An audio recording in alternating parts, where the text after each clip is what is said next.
ninguém vai ser pego de surpresa, porque o que não falta é tic-tac.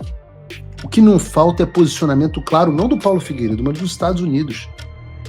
E podem ter certeza que muita coisa vai ficar pior para muita gente poderosa em Brasília e em São Paulo. Olá pessoal, sejam bem-vindos. O meu nome é Bruno. Se você gosta e apoia o nosso conteúdo, então deixa o seu like e inscreva-se no canal.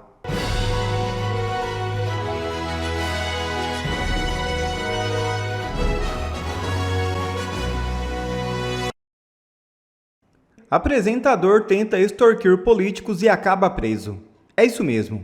Foi preso preventivamente nesta terça-feira em seu estúdio de gravação no setor hoteleiro norte em Brasília, o apresentador e influenciador Rony Peterson Gonçalves da Silva, de 42 anos. A ação foi realizada em conjunto pela Polícia Civil do Distrito Federal e a Polícia Civil de Minas Gerais. Rony é investigado por supostas extorsões contra autoridades políticas, incluindo um deputado distrital e gestores municipais de cidades mineiras. O apresentador, que acumula aproximadamente 300 mil seguidores no Instagram, se identifica como jornalista, marqueteiro e comunicador. Janja se esconde na embaixada e Lula teme humilhação histórica na ONU. É isso mesmo. Lula pode se encontrar com Trump na Assembleia Geral da ONU e a tensão na esquerda só aumenta. Será que o petista vai ser enquadrado publicamente pelo presidente americano? E a deslumbrada primeira-dama Janja, que adora uma viagem, já chegou a Nova York antes de Lula, mas estranhamente desta vez não ficou hospedada em um hotel de luxo. Durante uma live ao jornal JCO, a professora Paula Marisa comentou o assunto. Abre aspas. Janja optou por ficar na embaixada porque lá, teoricamente, ela está protegida. Será que Janja está com medo de que aconteça algo? Agora, sobre a comitiva de Lula, nem todos receberam visto. Alexandre Padilha já perdeu o visto por conta do escândalo do programa Mais Médicos. O ministro Lewandowski só conseguiu o visto para participar da Assembleia. Não vai poder bater perna por Nova York. O Brasil sempre abre a Assembleia Geral da ONU, mas estou curiosa para ver se Lula vai adotar o tom de ditador tupiniquense que defende o Hamas e que acha que Trump é o malvadão, porque eles vão ter que ficar cara a cara. Quem acha que nada está mudando está enganado. Fecha aspas, ressaltou Paula Marisa.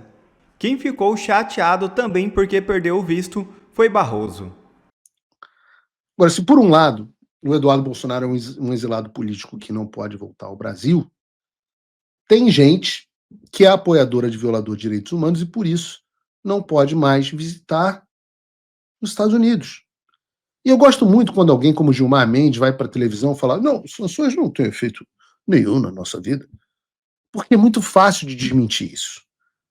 E eu não estou aqui falando nem dos bastidores, onde vocês pedem reunião e se mostram desesperados para reverter as sanções, que estão só começando. Eu nem estou falando disso. Eu estou falando que os outros ministros mostram à frente das câmeras, à luz do dia. Vejam, por exemplo, o semblante do presidente do Supremo Tribunal Federal, Luiz Barroso, ao comentar sobre as sanções americanas recentemente. Bota aí pra gente, Bruno. Havia abordado aqui, prezados colegas, mas acho que não gostaria de virar as costas a esse problema, a questão das sanções. E eu refleti muito, porque acho que há uma imensa incompreensão, talvez direcionada, e acho que o tribunal, pouco pelas circunstâncias do recato judicial, não se manifestou publicamente sobre o que está acontecendo.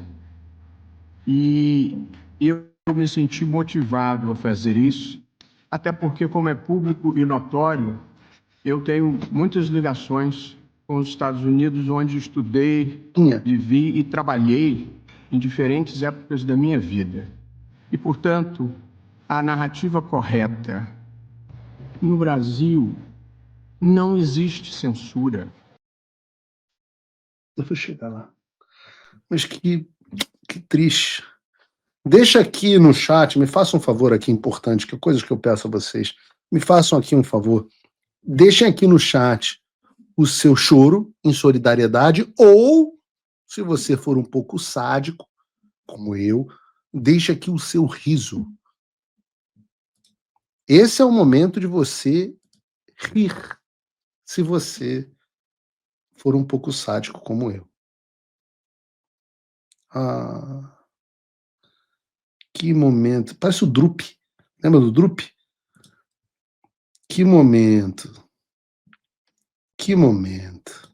Mas não, fica tranquilo que não mudou nada a vida deles. Gilmar Mendes falou que a sessão não muda nada a vida de ninguém. Aí vem o presidente do Supremo Tribunal Federal e aparece em rede nacional, sentando na cadeira do plenário, presidindo uma sessão, chorando por causa deles. E eu pergunto, será que estão sentindo? E olha que Barroso foi só visto cancelado. Tem muita coisa por vir ainda. É claro que eles sentem, meu Deus. Ele tem profundas ligações dos Estados Unidos, como eu sempre disse. Vejam essa reportagem da Gazeta do Povo, por exemplo, um deleite. Os eventos que o Barroso e os colegas do STF, não é só o Barroso, vão perder nos Estados Unidos. Diz assim, enquanto aguardam as novas sanções de Washington em resposta à condenação do ex-presidente Jair Bolsonaro, ou seja, os caras já estão... Enquanto aguardam as sanções, as novas sanções do presidente Bolsonaro, ai, meu Deus do céu. Paulo Figueiredo do Show, é muita alegria no programa. E enquanto aguardam, os ministros do Supremo Tribunal Federal podem ter uma certeza: é melhor trocar os congressos e os fóruns em solo americano por eventos no Brasil. E desde já a rotina dos integrantes da corte mudou. O atual presidente do tribunal, Luiz Roberto Barroso, por exemplo, não vai comparecer presencialmente à edição 2025 do Seminário Constitucionalismo Global. Ah, que chato. Constitucionalismo Global, um evento globalista feito nos Estados Unidos, não vai poder comparecer. Promovido anualmente pela Faculdade de Direito da Universidade de Yale. A ida do ministro ao encontro da edição de 2024 foi destaque no site do Supremo. Na ocasião, Barroso proferiu uma palestra que recebeu o título de Julgando em Tempos de Crise. Ai, que delícia.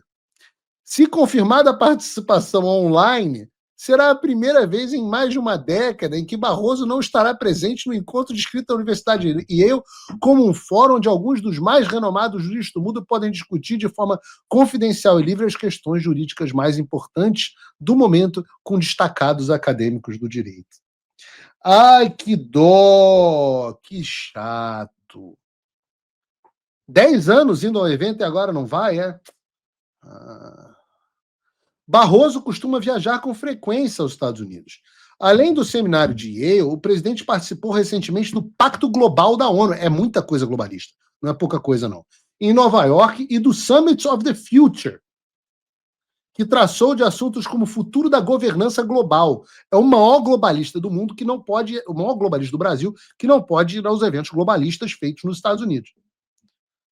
Ambos os eventos acontecem em outubro do ano passado e foram tema de uma nota orgulhosa no site do STF. Na mesma visita ao território americano, Barroso esteve na costa oeste, na Universidade de Stanford, na Califórnia, e tomou parte de um encontro promovido pelo Deliberative Democracy Lab. Nem sabia que existia essa bosta. Lá, o ministro falou sobre as características que, na avaliação dele, diferenciam o STF de outras cortes constitucionais do mundo. É uma grande diferença que nenhum de vocês tem visto para vir para os Estados Unidos. Em maio deste ano, ele voltou aos Estados Unidos e participou da Brazilian Week, uma série de eventos e encontros entre autoridades de 3 poderes e potenciais investidores estrangeiros. Ai, meu Deus, olha o tanto de coisa que você está perdendo, Barroso, tudo para proteger a posição do Alexandre de Moraes. Eu me pergunto, valeu a pena aquele apartamento bacana de Key Biscayne aqui vazio? Me empresta a chave aí lá para eu curtir uma praia? A praia de Key Biscayne é ótima. E ainda tem gente, tem deputado que vira, não, os ministros do Supremo Tribunal não estão nem aí para as sanções. Porque os caras falam e as pessoas acreditam. Uma das características meio loucas da direita é que a direita fala mal da velha mídia, mas acredita piamente em tudo que os caras dizem. E eu digo, Nós chegamos, isso é cancelamento de visto, nem chegou no aspecto patrimonial ainda. As relações do Barroso, por exemplo, nos Estados Unidos, não são só econômicas. Tem esse apartamento em Key Biscayne, tem os filhos. Então, da próxima vez que alguém falar, não, sanção de visto não ajuda nada, e o Barroso, os ministros do STF não estão nem aí, lembre-se desse vídeo. E sobre isso, eu repito, fiquem de olho nos eventos da semana que vem. Cadê o tic-tac, Bruno?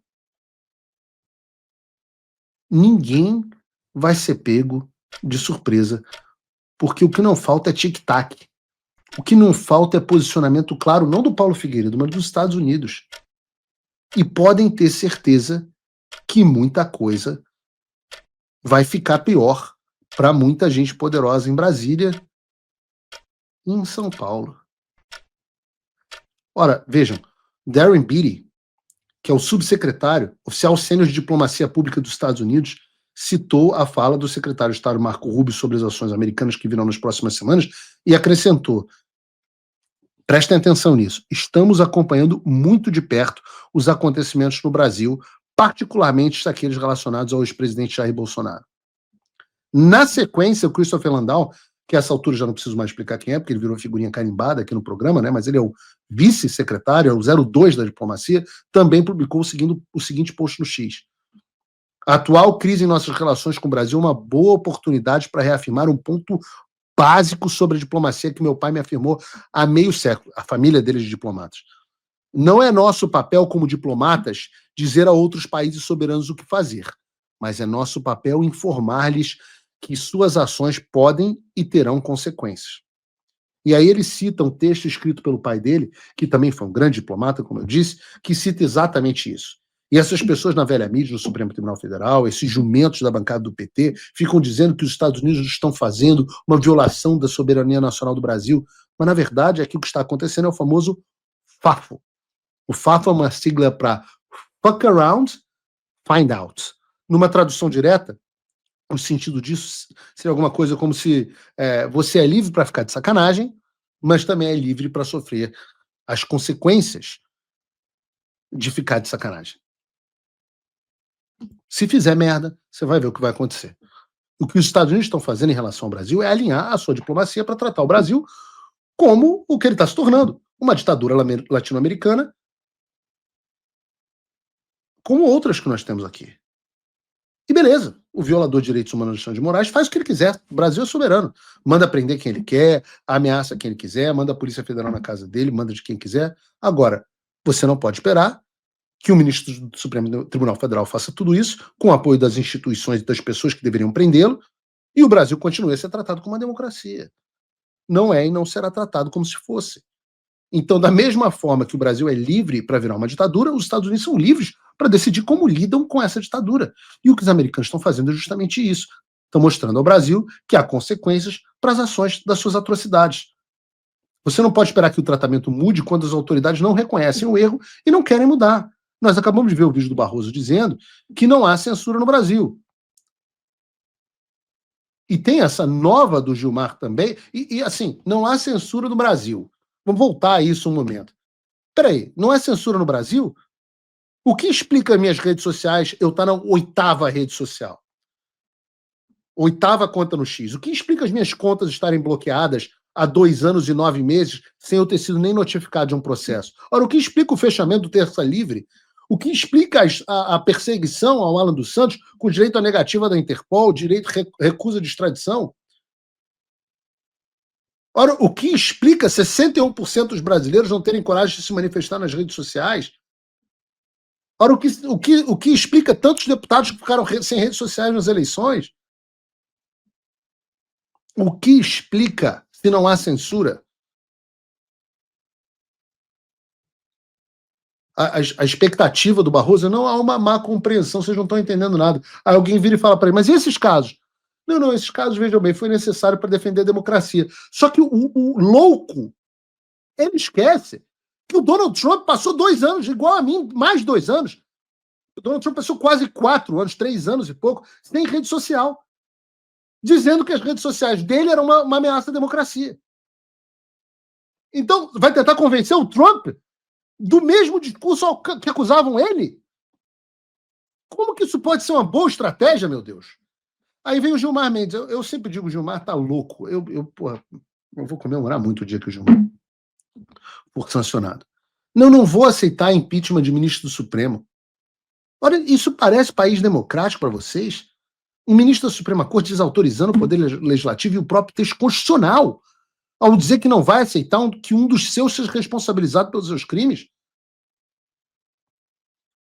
Se você não pode ter isso tudo acontecendo, sem ninguém fazer nada, e querer que o país ainda seja tratado como uma democracia. E é isso que eu falo a todos aqueles que vierem aos Estados Unidos para contratar lobista e tentar levar o governo Trump na conversa e tal. Vocês estão perdendo seu tempo. Ou o Brasil resolve seus problemas, e isso começa com a anistia ampla, geral e restrita, ou vai continuar sendo tratado como uma ditadura que se tornou. Não tem meio termo. O primeiro passo, que era pressionar o Mota, já foi bem sucedido.